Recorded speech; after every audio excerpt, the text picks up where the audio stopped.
கர்த்தருக்கு ஸ்தோத்திரம். நாம் எடுத்துக்கொள்ளலாம். சங்கீதம் 50ஆம் அதிகாரம் 15ஆம் வசனத்தை நாம் வாசிக்க கேட்போமா? ஆபத்து காலத்தில் என்னை நோக்கி கூப்பிடு, நான் உன்னை விடுவிப்பேன், நீ என்னை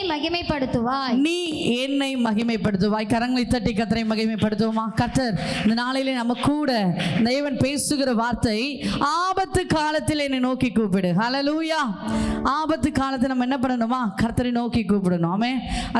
அது கரெக்டாக நம்ம செஞ்சிடுவோம். எப்படி? பிரச்சனை வந்தால் மாத்திரம்தான் நம்ம தேவனை தேடுவோம். ஹல்லேலூயா. பிரச்சனை வந்தாதான், வியாதி வந்தாதான் என்ன பண்ணுவோம்? சபை திறந்துருக்கா, ஆராதனை இருக்கா அப்படின்னு கேட்போம். இல்லைன்னா நம்ம வீட்டில் சந்தோஷமோ நம்ம கை நிறைய பணமும் இருந்தால் நம்ம என்ன பண்ணுவோம்? கர்த்தரை கண்டுக்கிறதே இல்லை. ஹல்லேலூயா. உண்மை தானேங்க? நம்ம நல்ல சுகபலத்தோடு ஆரோக்கியத்தோடு இருந்தால் நம்ம தேவனை தேடுவோமா? நிச்சயமாக தேட மாட்டோம். ஆமென். நம்ம வீட்டில் பிரச்சனைகளோ உபத்திரவமோ நெருக்கமோ இருந்தால் தான் ஐயோ ஏதாவது ஒரு சபையில் போய் உட்காந்து நம்ம கண்ணீர் விட்டு ஜெபிக்கணும் போல இருக்குன்னு தோணும். அப்படி தானே?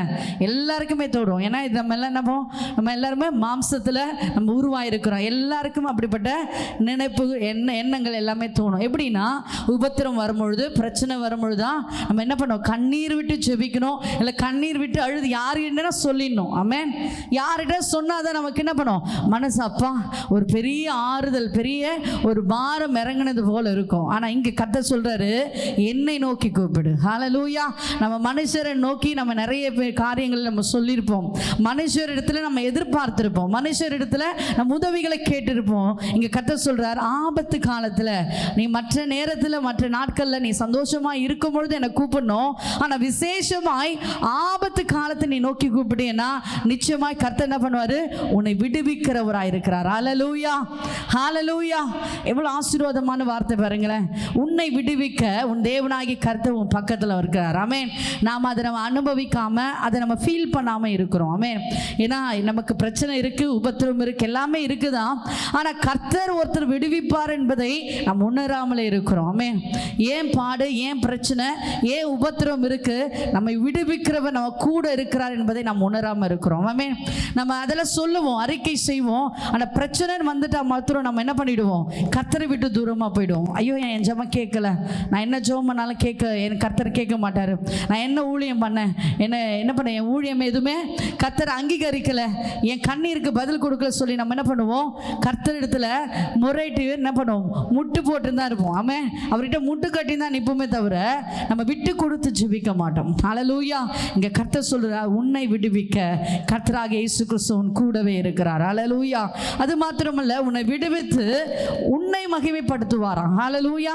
இந்த உலகத்தில் மனிதர்கள் இருப்பாங்க, நிறைய பேர் நம்ம சொந்தங்களோ இல்லை நம்ம உயிருக்கு உயிராய் பழகின நிறைய நம்ம பெண்களாக இருக்கிறதுனால பெண்கள் என்ன பண்ணுவாங்க தெரியுங்களா? எல்லா பாரத்தையும் நம்ம கூட யார் டெய்லி ட்ராவல் பண்ணுறாங்களோ அல்லது டெய்லி நம்ம யார்கிட்ட பேசிகிட்டு இருக்கோமோ அவங்கக்கிட்ட எல்லாமே நம்முடைய பிரச்சனை, நம்ம வீட்டில் நடக்கிறது எல்லாமே தெரியும். அப்படி தானே?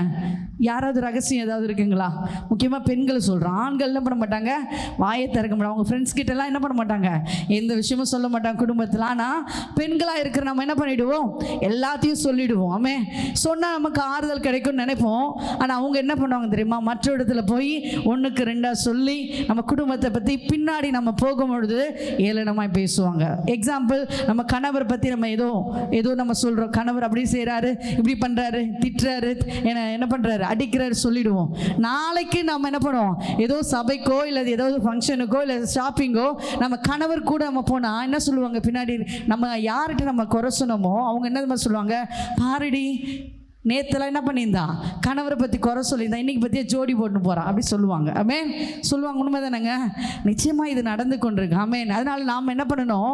நம்மை மகிமைப்படுத்துகிற தேவனாகிய கர்த்தரத்தை நம்ம நோக்கி பார்க்கிறவர்களாய் மாறணும். ஹல்லேலூயா.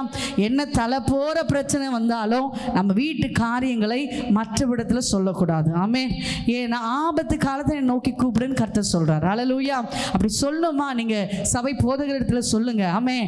உனக்காய் ஜெபிக்கிறவங்க நல்ல மற்ற இடத்துல சொல்ல மாட்டாங்க, உங்களை நம்பிக்கையா இருக்கிறாங்க பாருங்க, அவரிடத்துல சொல்லுங்க. ஆமென். உலகத்தில் இருக்கிறவங்க என்ன பண்றாங்க? எல்லாரும் நம்மை பற்றி ஏளனமாய் தூஷணம் பண்ணுவார்கள். ஹல்லேலூயா. அதனால அவர்களிடத்துல நம்ம சொல்லாதபடி ஆபத்து காலத்தில் நம்ம யாரை நோக்கி கூப்பிடணுமா? கர்த்தரை நோக்கி கூப்பிடணும். ஆமென்.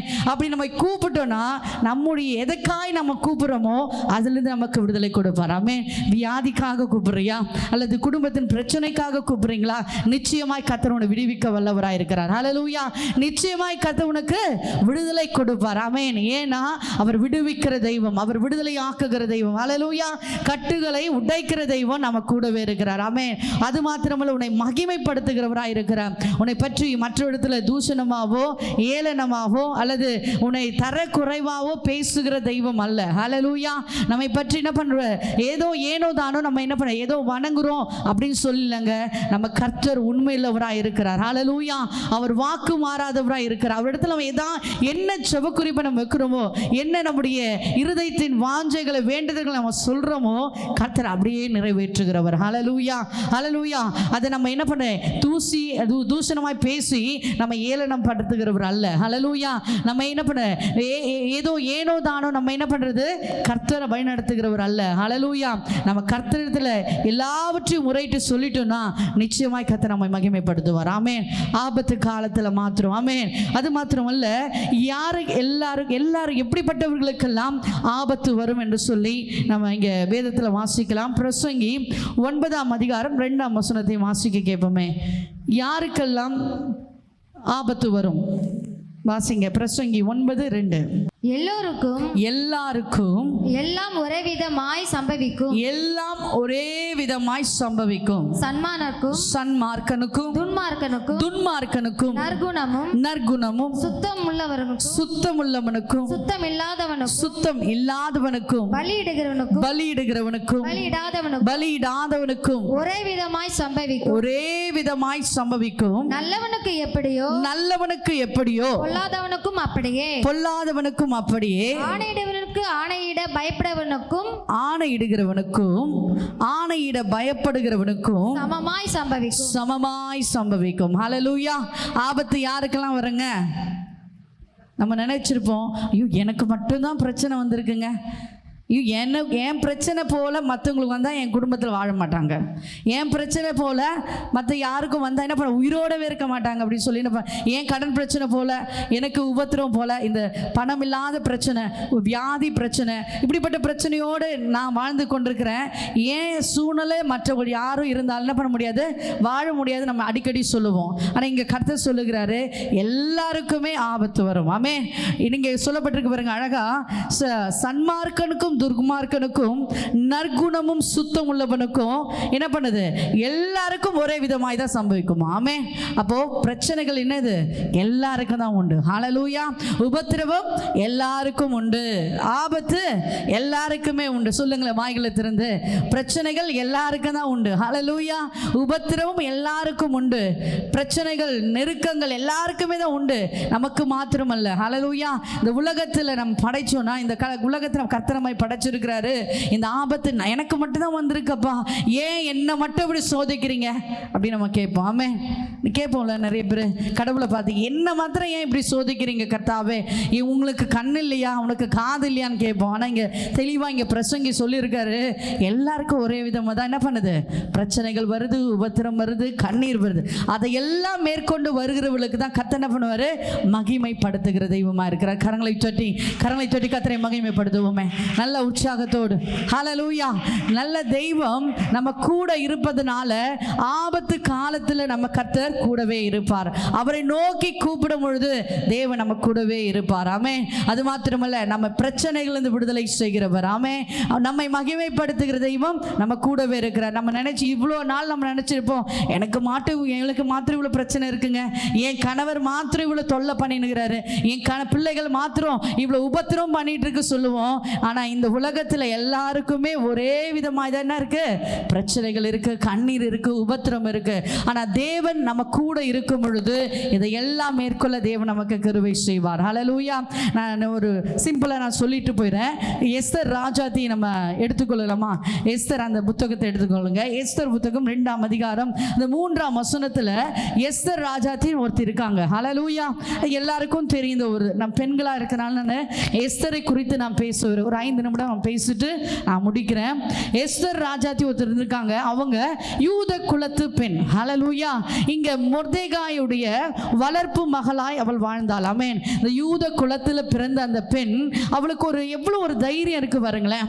யூத குலம்னா என்ன பண்ணுது, அந்த காலத்தில் அங்கே இருக்கிற ராஜாவின அடிமைத்தனமாய் என்ன பண்ணுவாங்க, அடிமைத்தனமாக வச்சிருப்பாங்க. அவங்களுக்கு கீழே தான் இந்த யூத குலம் சொல்லி என்ன பண்ணியிருந்தாங்க, அந்த காலத்தில் இந்த ராஜ்யத்தில் இருந்திருந்தாங்க. அப்படிப்பட்ட குலத்தில் பிறந்த அந்த பெண் ராஜ அரண்மனையில் போய் ராஜாவுக்கு மனைவியாக வேண்டும் என்று சொல்லி அவள் எப்படி இருக்கா, அவள் மனதில் எண்ணம் கொள்றா. ஹல்லேலூயா.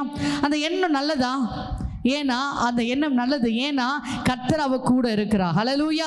நம்ம நினைப்போம் ஒரு பிரச்சனை நமக்கு வந்த உடனே அந்த பிரச்சனைகள் எல்லாம் நம்மளால முடியுமா, இல்லை இது செய்ய முடியுமா சொல்லி நம்ம நிறைய கேள்வி கேட்டுக்கொண்டே அதை முயற்சி செய்யாதபடி நம்ம என்ன பண்ணுவோம், அப்படியே இருக்கிற சூழ்நிலையில் தான் இருப்போம். ஹல்லேலூயா. ஒரு வீட்டில் ஒரு குடும்பத்தில் ஒரு குடும்பம் உயர்வு அடைவதும் தாழ்வு அடைவதும் ஒரு பெண்ணுக்கிட்ட தான் இருக்கு. ஆமென். இந்த இடத்துல யூத குலத்துக்கே ஒரு மேன்மை வரணும் சொல்லி அவ என் கூட இருக்கிறவர் பெரியவர். ஹல்லேலூயா. இந்த பெரிய அந்த ராஜ அரண்மனையில் அந்த ராஜாவுக்கு மனைவி ஆக வேண்டும் என்று சொல்லி ஒரு ஆண்டுகள் என்ன பண்றாங்க, அந்த எஸ்தரை என்ன பண்றாங்க, எல்லாம் என்ன பண்ணாங்க, அழகுபடுத்தி நல்ல சாப்பாடு கொடுத்து ஒரு வருடம் அரண்மனையில் என்ன பண்றாங்க, அவளுக்கு சிறந்த, அங்க போட்டிருக்கு பாருங்களேன் 9ஆம் வசனத்தை வாசிங்களேன், 2:9. அந்த பெண் அவன் பார்வைக்கு நன்றாய் இருந்ததினாலே அவளுக்கு அவன் கண்களிலே தயை கிடைத்தது. ஆகையால் அவளுடைய சுத்திகரிப்புக்கு வேண்டியவைகளையும் அவளுக்கு தேவையான மற்றவைகளை அவர்களுக்கு கொடுக்கவும் ராஜா அரண்மனையில் இருக்கிற 7 தாதிமார்களை அவர்களுக்கு நியமிக்கவும் ஜாக்கிரதைப்பட்டு கன்னிமாடத்தில் சிறந்த ஒரு இடத்திலே அவளையும் அவன் தாதிமார்களையும் வைத்தான். போதும். இங்க சிறந்த ஒரு இடத்துல, ஹல்லேலூயா, யூத குலத்துல பிறந்த பெண்ணுக்கு சிறந்த இடம் கிடைக்குது. எப்படி? அவளுக்கு நம்பிக்கை இருக்கு, ஏன் கூட இருக்கிற தெய்வம் பெரியவர். ஹல்லேலூயா. நம்ம குடும்பத்தில் சூழ்நிலையிலோ அல்லது ஏதாவது ஒரு வேலைக்கு போகணுவோ, இந்த வேலை நமக்கு கவர்மெண்ட் வேலை கிடைக்கணும் அப்படின்னு நம்ம நினச்சோன்னா நம்ம என்ன பண்ணுவோம், கவர்மெண்ட் வேலைக்கு ஜாபுக்கு நம்ம என்ன பண்ண அப்ளிகேஷன் போட்டுருவோம். போட்டுட்டு நம்ம என்ன யோசிப்போம் தெரியுங்களா, ஐயோ அவங்கள பிடிக்கலாமா, எம்எல்ஏ பிடிக்கலாமா, இல்லை சிஎம் பிடிக்கலாமா, இல்லை அங்கே கவர்மெண்ட்டில் வேலை செய்கிற வேலை ஆட்களை பிடிக்கலாமா, அவங்க உதவியை நம்ம எதிர்பார்க்கலாமே சொல்லி அவங்களுக்கு கமிஷன் கொடுத்து நிறைய வேலைகள் செய்வோம். ஆமென். அது மாதிரி குடும்பத்திலையும் நம்ம ஏதாவது ஒரு ஃபங்க்ஷன் நடத்தணும்னா அந்த ஃபங்க்ஷன் செய்யக்கூடிய யாரெல்லாம் பெரியவங்க இருக்காங்களோ அவங்க கிட்ட நம்ம என்ன பண்ணுவோம், அவங்களுடைய போய் தயை கேட்போம், உதவி கேட்போம். ஆனால் இங்கே ஒரு பெரிய ஒரு வேலை, என்ன வேலை, ஒரு அரண்மனையில் போய், அதுவும் அடிமைத்தனத்தில் இருக்கிற அந்த யூத குலத்தில் இருக்கிற அந்த எஸ்தர் ராஜாத்தி அரண்மனையில் போய் ஒரு தைரியமாக போய் நிற்கிறா. ஆமென். அவ அந்த அரண்மனையில் யாராவது உதவி வேணும்னு சொல்லி போய் கேட்கல. ஹல்லேலூயா. அவ யார் உதவியும் நாடல, தேவனை மாத்திரம் நம்பி அரண்மனைக்குள் போகிறான். ஹல்லேலூயா. எவ்வளவு விசேஷம் பாருங்களேன். அந்த இடத்துல ஏகா என்ற ஒரு பிரதானியோட கண்களில் தயை கிடைக்கிறது. ஆமென்.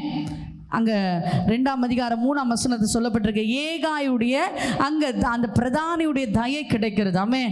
அவ கேட்டாலா, எனக்கு உதவி செய்யுங்கன்னு கேட்டாலா? கேட்கவே இல்லை. ஆமென். இப்படிதாங்க நாம கூட குடும்பத்திலும் சரி வேலை ஸ்தலத்திலும் சரி நம்ம எந்த ஒரு காரியத்தை நம்ம எடுத்து செய்கிறோமோ அந்த காரியத்தில் மனிதர் உதவியின் தயை நம்ம எதிர்பார்க்க கூடாது. ஆமென். எல்லாவற்றையும் தேவன் பார்த்து கொள்வார். ஆமென். நம்ம தேவனுக்கு நம்ம உண்மை உத்தமமாக இருந்தோமானால் தேவன் எல்லா காரியங்களையும் நேர்த்தியாய் செய்து முடிப்பார். ஹல்லேலூயா. இங்க அந்த ராஜாத்திக்கு சிறந்த இடம். மற்ற நிறைய பெண்கள் வந்திருக்காங்க. அந்த ஊர்ல இருக்கிற எல்லா கன்னியா இருக்கிற எல்லா ஸ்திரீகளையும் கொண்டு வந்திருக்காங்க. ஆனா இந்த எஸ்தர் ராஜாத்திக்கு மாத்திரம் அந்த ஏகாய் பிரதானி கண்களில் தயை கிடைத்தது. ஹல்லேலூயா. தயை கிடைத்தது மாத்திரமல்ல, ஒரு சிறந்த இடத்தை கொடுத்து 7 தாதிமார்களை 7 பெண்கள் ஸ்திரீகளை என்ன பண்ணாங்க, அவங்களுக்கு வேலை செய்வதற்காக கொடுக்குறாங்க. எல்லாவற்றிலும் ஸ்பெஷலாக அவங்க ட்ரீட் பண்றாங்க. ஹல்லேலூயா. அவ யாரையும் நம்பி போல. ஆமே. அவ என்ன பண்ணல, தேவனை மாத்திரம் நம்பி போறா. விசேஷமாய் கர்த்தரை மாத்திரம், என் யெகோவா இரு தேவன் எல்லாவற்றையும் பார்த்து கொள்வார். ஹல்லேலூயா. எப்படி சொல்றாவ, எல்லாவற்றையும் தேவன் பார்த்து கொள்வாருங்க, நான் எதை குறித்து நான் கவலைப்பட மாட்டேன். அவன் சித்தப்பாவுடைய அண்ணனா இருக்கிற அவருடைய உதவி கூட என்ன பண்ணல, அவ எதிர்பார்க்க, அவர் தான் ஆலோசனை கொடுத்துட்டு போறா. ஆனா அந்த மொர்தெகாய் என்ன பண்ணார், அந்த ஃபுல் அந்த சாப்டர் நீங்க படிச்சு பார்த்தீங்கன்னா தெரியும், அந்த மொர்தெகாய் மாத்திரம் செவராண்ட வந்து நின்று பார்க்குறாரு. அரண்மனைக்குள்ள என்ன ஆச்சு, அவள் உயிரோடு இருக்கிறாளா இல்லை மாட்டிக்கிட்டாளா இல்லை நல்லா தான் இருக்கிறாளா, அங்கே இருக்கிற காரியங்களை தெரிந்து கொள்வதற்காக அங்கே மொர்தெக்காய் வந்து எட்டி பார்க்குறான். ஆனால் அந்த எஸ்தர் ராஜாத்தி ஒரு நாளும் ஒரு நிமிடம் கூட என்ன பண்ணலை, வெளி உலகத்தில் வந்து பார்க்கவே இல்லை. ஆமென். இப்போ ஏசப்பாவுக்கு அப்படிதான். எப்படின்னா நான் இப்போ உபதேசம் சொல்றேன், இதற்கு முன்னாடி நான் எப்படி இருந்தேன், இதற்கு முன்னாடி நான் எப்படி வாழ்ந்தேன்னு சொல்லி கர்த்தர் பார்ப்பதில்லை. ஹல்லேலூயா. புரியுதுங்களா நான் சொல்றது? நம்ம கர்த்தருக்குள்ள வந்து கர்த்தர் ஜீவியத்தில் நம்ம வாழ்ந்தோமானால் அது மாத்திரம் நம்ம முன் ஸ்கிரீனுக்கு கர்த்தர் வெளிப்படுத்துவார். நம்ம பின்னாடி இருந்த வாழ்க்கையை எப்பொழுது என்ன பண்ண மாட்டாரு, கர்த்தர் வெளிப்படுத்தவே மாட்டார். மனுஷர்கள் நம்ம பின் வாழ்க்கையோ அல்லது முந்தின வாழ்க்கை என்ன பண்ணுவாங்க, எடுத்து சொல்லி நம்ம ஏளனமா பேசுவாங்க. ஆனா கர்த்தர் எப்படிப்பட்டவர் தெரியுங்களா, நம்ம கர்த்தருக்குள்ள வாழ்ந்து உண்மையா இருப்போமானால் அந்த முந்தின ஜீவியத்தை மாத்திரம் என்ன பண்ணுவாரு, அவர் என்ன பண்ணார், எடுத்து வெளிப்படுத்துகிறவராக இருக்கிறார். அப்படிதான் இந்த ராஜாத்தியும் ஒரு வருடங்களா என்ன பண்றா, அந்த அரண்மனைக்குள்ள அவ என்ன பண்றா, அவர் ராஜ போதனம் சாப்பிட்டாலும் அதெல்லாம் ரெண்டாவது விஷயம். ஆனா யார் முகத்தையும் பார்க்காதபடி அந்த யூத குலத்தை பெண் என்பதை என்ன பண்ணல, அவள் வெளிக்காட்டவில்லை. ஹல்லேலூயா, ஹல்லேலூயா. எவ்வளவு ஆச்சரியமான விஷயம் பாருங்க. நாம கூட நம்முடைய பாவங்கள், நம்முடைய சுபாவங்கள் நிறைய நாட்கள் நிறைய இடத்துல வெளியே வந்துடுது. ஆமென். இந்த நாட்களில் கர்த்தருடைய பிள்ளையா இருக்கும் பொழுது நாம் கர்த்தருடைய பிள்ளை, அவருடைய சுபாவம் அவருடைய ரூபம் தான் எனக்குள்ள வரணும். ஆமென். இங்க ராஜாத்தி அப்படிதான் தான். ராஜ அரண்மனைக்குள்ள போயிட்டு நான் ராஜாத்தியாய் வழியும் வரணும்னா அவருடைய சுபாவங்கள் நான் ராஜ அரண்மனைக்குரியவளாய் நான் தகுதிப்படுத்தணும் சொல்லி ஒரு ஆண்டுகள் அவள் காத்திருந்தாள். ஹல்லேலூயா. அது மாத்திரமல்ல, கடைசி வாசிங்க 2ஆம் அதிகாரம் 15ஆம் வசனத்தை வாசிங்களேன். மொர்தெக்காய் தனக்கு குமார்த்தியாய் ஏற்றுக்கொண்டவளும் அவன் சிறிய தகப்பனாகிய அபியாயேலின் குமாரத்தியமான எஸ்தர் ராஜாத்தியிடத்தில் தாதியுமான எஸ்தர் ராஜாவினிடத்தில் பிரவேசிப்பதற்கு முறை வந்தபோது அவள் ஸ்திரீகளை காவல் பண்ணுகிற ராஜாவின் பிரதானியாகிய கேகாய் நியாயமித்த காரியமே அல்லாமல் வேறு ஒன்றும் கேள்விப்படவில்லை. எஸ்தருக்கு தன்னை காண்கிற எல்லா கண்களிலும் தயை கிடைத்தது. ஹல்லேலூயா. கரங்களை தட்டி கர்த்தரை மகிமைப்படுத்துவோமே. இங்க ஏகாய் நியமித்த காரியமே அல்லாமல் வேறு ஒன்றும் கேட்கவில்லையா. ஹல்லேலூயா. அங்க ராஜா முன்னாடி வந்து நிற்கும் பொழுது ராஜா என்ன பண்ணல, ஏகாய் என்ன சொன்னாரோ அதை மாத்திரம் தான் அங்க கேட்கிறாங்களாமே. வேற எந்த ஒரு கிராஸ் கொஸ்டினோ எந்த ஒரு கேள்வியும் அவங்க எக்ஸ்ட்ரா கேட்கவே இல்லையா. ஆமென். ஏன்னா எல்லாரிடத்திலும் அவர் தயப்படுத்திருக்கிறார். ஆமென். இன்றைக்கு வந்திருக்கிற அன்பு சகோதரியே, இந்த உலகத்தில் நம்ம வாழும் வரை நம்ம எல்லாருடைய தயம் பெற்றுக்கொள்ளணும். அதற்கு முதலாக நம் தேவனிடத்திலிருந்து இரக்கத்தை பெற்றுக்கொள்ளணும். ஆமென். நம்ம ஆபத்து காலத்தில் நம்ம நோக்கி கூப்பிடணும். ஆமென். கர்த்தருடைய பிரச்சனை நம்ம மத்தியில் இறங்கி வரும். ஆமென். எஸ்தர் ராஜாத்தி எல்லாரிடத்திலிருந்தும் தயை கிடைத்தது, எல்லார் கண்களிலும் தயை கிடைத்தது. நம்ம குடும்பத்தில் கணவரிடத்திலிருந்து, பிள்ளைகளிடத்திலிருந்து, அல்லது நம்ம வெளியே போகும்போது இல்லை வேலை செய்யும் பொழுது இல்லை சபைக்குள்ள எல்லார் கண்களிலும் நமக்கு தயை கிடைக்கணும்னா நம்ம என்ன பண்ணுவோம், காத்திருக்க வேண்டும். எஸ்தர் ஒரு வருடம் என்ன பண்ண, கர்த்தருக்கு அந்த ராஜாவுக்கு முன்பாக நிற்பதற்காக ஒரு வருடம் தன்னையும் தன்னுடைய எல்லாவற்றையும் சுபாவங்கள், தன்னுடைய சரீரம், தன்னுடைய எல்லாவற்றையும் என்ன பண்ண அடக்கி கொண்டு அவள் கர்த்தருக்காய் ராஜாக்காய் காத்திருந்தாள். ஆமென். நாமும் இந்த உலகத்தில் வாழும் வரை கர்த்தருக்காய் காத்திருக்க வேண்டும். ஹல்லேலூயா. எல்லார் கண்களும் தயை கிடைக்கணும்னா அவருடைய இரக்கத்தை நாம் பெற்றுக்கொள்ளணும். கண்களை மூடி நாம் செபிப்போமா? எல்லாரும் கண்களை மூடி ஒப்பு கொடுப்போம். ஆபத்து காலத்தில் கூப்பிட்டா கர்த்தர் நம்மை விடுவிப்பார். ரெண்டாவது, எல்லாருடைய கண்களிலும் நாம் தயை கிடைக்கணும்னா கர்த்தரிடத்திலிருந்து இரக்கத்தை பெற்றுக்கொள்ளணும். முதலாவது, நம்ம கர்த்தருக்காய் காத்திருக்கிறவர்களாய் மாறணும். நேரிலே பார்க்கிற அன்பு சகோதரியே, எல்லாரும் கண்களை மூடி நாம் செபிப்போம். கர்த்தரிடத்திலிருந்து இரக்கத்தை பெற்றுக்கொள்வோம். ஒப்பு கொடுங்க. இயேசுவே, நான் ஆபத்து காலத்தில் நோக்கி கூப்பிட போறேன், நீங்க என்னை விடுவிக்க போறீங்க, என்னை மகிமைப்படுத்த போறீங்க. ஹல்லேலூயா. நிறைய நாட்கள் நான் என்னிடத்தில் இருக்கிற எல்லா சுபாவங்களும் மேன்மையை நான் மேன்மைப்பட்டிருக்கிறேன், எனக்குள் பெருமை எனக்குள்ள வெளியே வந்திருக்கு, எல்லாவற்றிலிருந்து நான் விடுதலை பெற வேண்டும். ஆண்டவரே, இன்று முதல் நான் உம்முடைய மகளாய் மாற, ஆண்டவரே உமக்கு உரியவளாய் மாற என்னை ஒப்பு கொடுங்கப்பா. ஒப்பு கொடுப்போம். எல்லாரும் ஒப்பு கொடுப்போம். வாய்களை திறந்து ஆவியானவரே உம்மை ஸ்தோத்திரிக்கிறோம். இந்த நாளில் ஒப்பு கொடுக்கிறோம். ஒவ்வொருவரையும் கத்த தொடுவீராக. இயேசுவே உம்மை ஸ்தோத்திரிக்கிறோம், ஸ்தோத்திரிக்கிறோம், ஸ்தோத்திரிக்கிறோம். கர்த்தருடைய மகிமை இந்த நாளில் ஒப்பு கொடுக்கிற ஒவ்வொரு மத்தியிலும் இறங்கும்படியாய் செபிக்கிறேன். அவர்களை ஆண்டவரை விடுவித்து என்னென்ன விண்ணப்பத்திற்காய் செபிக்கிறாங்களோ அவர்கள் எல்லாவற்றிலிருந்து விடுவித்து அவளை மகிமைப்படுத்தி எல்லார் கண்களில் இருந்தும் தயை கிடைக்க உதவி செய்வீராக. இயேசுவின் நாமத்தில் வேண்டிக் கொள்கிறேன் அன்பின் பரமபிதாவே, ஆமென்.